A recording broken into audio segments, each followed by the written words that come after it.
Big பாஸ்ல வந்து ரொம்ப பெரிய பிரச்சனை போயிட்டு இருக்கு. பாருவும் கம்மும் சேர்ந்து வந்து சாண்ட்ரா வெளியே தள்ளிட்டாங்க அப்படின்னு சொல்றது ரொம்ப ரொம்ப அபியூஸ் வேர்ட்ஸ்லாம் யூஸ் பண்ணி தள்ளிவிட்டு இருக்காங்க. ஸோ ரொம்ப ரொம்ப தவறான ஒரு செயல். நான் இல்லைன்னு சொல்ல, நான் ஒத்துக்கவும் இல்லை.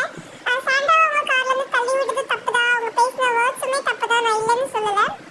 ஆனா எல்லாருமே வந்து எனக்கு தெரிஞ்சு கம்பரதியும் பாருவும் யூஸ் பண்ணியிருக்காங்க. ஓகேவா, இவங்களை வச்சு தான் அந்த கேம் பிளேவே பண்றாங்க. இவங்க இப்படிதான் ப்ரொஜெக்ட் பண்ணிட்டு அவங்க வந்து பேச வைக்கிறாங்க.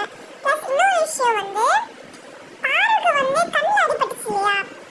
ஸோ அது வந்து ஒரு கேனா கேம் தான், அதுவுமே ஒரு கேம் தான். அப்போ கண்ணில் அடிபட்டப்போ ஏன் வந்து யாருமே சபரிக்கு ரெட் கார்டு கொடுக்கல?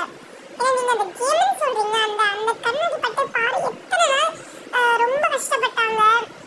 ஸோ இவங்க ஏதோ ஒரு நான் இவங்க பண்ணது நியாயம்னு சொல்லலை. பட் இவங்களுமே வந்து கார்ல இருந்து சென்ட்ராவை தள்ளி விட்டது ரொம்ப ரொம்ப தப்பான ஒரு விஷயம் தான். ரொம்ப தவறான ஒரு செயலும் தான். ஆனா அதே மாதிரி ஏன் பாருக்கு கண்ணில் அடிபட்டப்போ சபரிக்கு ரெட் கார்டு கொடுக்கல? அது மட்டும் ஏன் கேமா பாக்குறீங்க? இப்போ இது வந்து பாரு கமருதீன் வந்து அவங்க ரெண்டு பேரையும் புஷ் பண்ணி தள்ளி விட்டது ரொம்ப தப்பு தான். அது இல்லைன்னு நான் சொல்லலை. பட் இருந்தாலும் பாருக்கு இந்த மாதிரி விஷயம் நடக்கும்போது ஏன் யாருமே அவளுக்கு சப்போர்ட் பண்ணல?